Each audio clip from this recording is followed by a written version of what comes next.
Arcadian Vanguard presents The Wrestling News, and your daily wrestling newscast for Saturday, October 29th, 2022. Good morning, I'm Mike Sempervive. We begin today with WWE Smackdown, aired live last night on FS1 from the Enterprise Center in St. Louis. Further tension within the Bloodline faction arose during a series of segments on the show, particularly an in-ring promo in which the animosity between Sami Zayn and Jey Uso led WWE Universal Champion Roman Reigns to intervene and Jey Uso to defy Reigns. Why are you yelling at me? I'm trying to make peace. The tribal chief said he wants peace. I don't give a damn what the tribal chief say.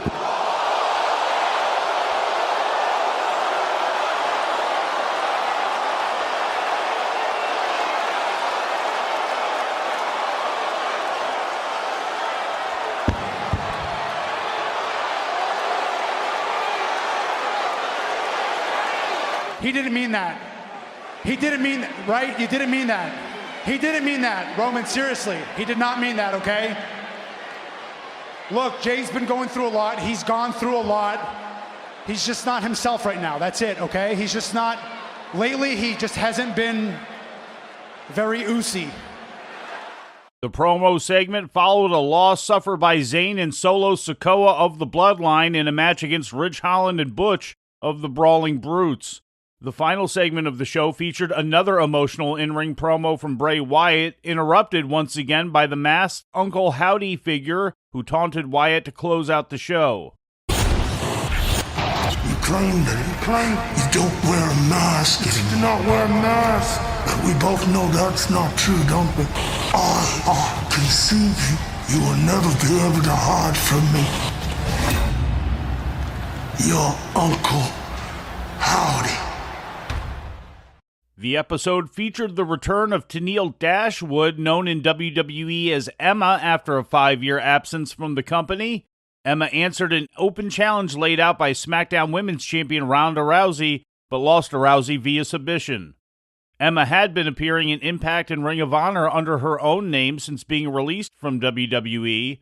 Her last prior appearance in WWE was a loss to Asuka on the October 23, 2017 episode of Monday Night Raw. In other results, Karrion Kross pinned Madcap Moss, The New Day defeated Maximum Male Models, and Hit Row and Shinsuke Nakamura beat Legado del Fantasma. The show also included 2 backstage attacks during interview segments, with Liv Morgan jumping Sonya Deville and Imperium assaulting Rey Mysterio. The episode aired on FS1 due to Game 1 of the World Series airing last night on Fox. Later in the evening, WWE also taped another episode of SmackDown at the Enterprise Center, which is scheduled to air next Friday night on Fox, while the WWE crew is in Riyadh, Saudi Arabia, in preparation for Crown Jewel the following day. Later in the evening, AEW Rampage aired on TNT, broadcast live from the Mohegan Sun Arena in Unkinsville, Connecticut. AEW World Champion Jon Moxley defeated Matt Menard of the Jericho Appreciation Society in the opening match via submission. That singles match was a last-minute replacement for the Jericho Appreciation Society against Blackpool Combat Club tag team match that had been scrapped due to Wheeler Yuta being booked on the same night to appear in New York City at New Japan Pro Wrestling's Rumble on 44th Street. Following the match, Lee Moriarty of the Firm issued a challenge to Moxley for next week's Dynamite at the Chesapeake Arena in Baltimore. The return of the World Title Eliminator Tournament was announced during the program. The tournament will determine a new number 1 contender to the AEW World Title, with the finals to be held November 19th at Full Gear. The number 1 contender will receive a shot at the title at the Winter is Coming edition of Dynamite in December. Announced for the tournament so far, Ethan Page and Dante Martin. Following a quick win by Keith Lee over Serpentico, the Acclaimed hit the ring asking about the whereabouts of Billy Gunn. A video vignette aired in which Lee's tag team partner Swerve Strickland had Billy Gunn tied up in an undisclosed location, and it was inferred that Strickland had seriously injured Gunn's hand with a pair of pliers. So, we're gonna have this tag title match, right? Great. Swerve and Our Glory versus the Acclaimed in Jersey. Great. Except, you're not gonna be there. Yes, I'm gonna make sure. You know why?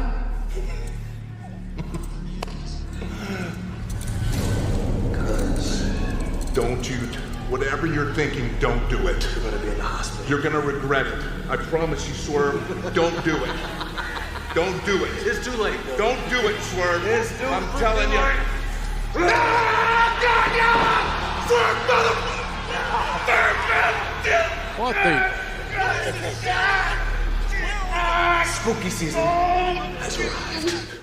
In the main event, TNT champion Wardlow successfully defended the title against the Kingdom's Matt Taven in Taven's AEW debut, pinning him after 4 powerbombs. Following the match, Wardlow was joined in the ring by Samoa Joe, and the two were attacked by the Embassy to close out the program. Also during the show, it was announced that Mike Tyson would return to AEW next Friday night on Rampage in Atlantic City, New Jersey, serving as a special guest commentator.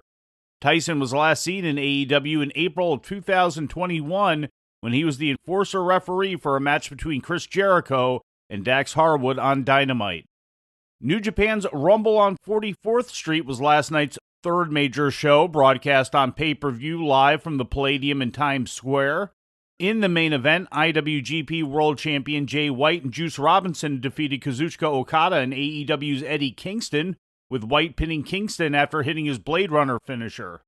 New NJPW Strong Openweight Tag Team Champions were crowned as the Motor City Machine Guns won a triple threat match against previous title holders Aussie Open and Kevin Knight in the DKC.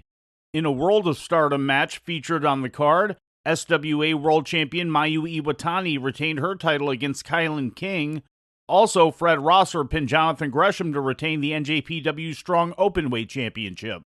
Other results included Shingo Takagi defeating El Phantasmo in a New York street fight, Homicide, Wheeler Yuta, and Shota Umino defeating Filthy Tom Lawler and the West Coast Wrecking Crew, Sho and Yujiro Takahashi defeated Rocky Romero and Yo, and Minoru Suzuki pinned Clark Connors.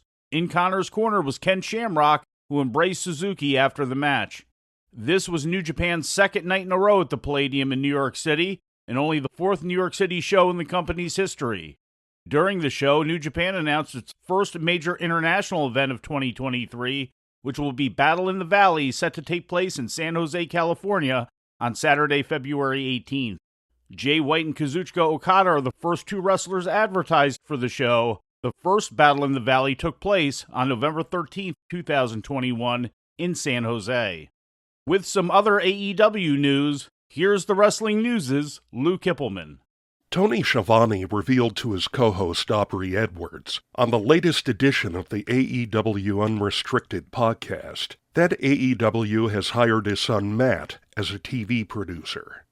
We have just hired a brand new producer to help us backstage, and it's a producer who's had 15 years of network TV experience, really knows what he's doing, and I really wrestled with even wanting him to come to work for us.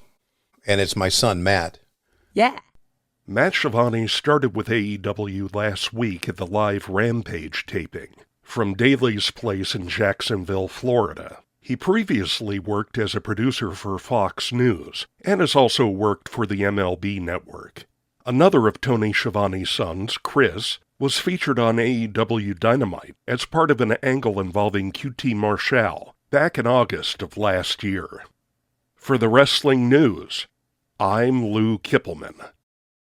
And before we leave you today, we'd like to remind you that however you consume your content, you can find the Wrestling News 24 hours a day and 7 days a week across social media. On Twitter, follow us at Wrestling News AV. Our Facebook page is also Wrestling News AV. The Wrestling News can also be found on the Arcadian Vanguard YouTube page. And for those who utilize Amazon Echo devices, just tell Alexa to play the Wrestling News podcast. And remember to make sure you add podcast at the end. Once again, for daily updates, breaking news, and more, follow the Wrestling News across social media. And that's the news for today. If anything happens, we will be here to tell you about it. No clickbait, no paywall, just the Wrestling News. The Wrestling News is a division of Arcadian Vanguard, and the Wrestling Newscast is a production of the Arcadian Vanguard Podcast Network.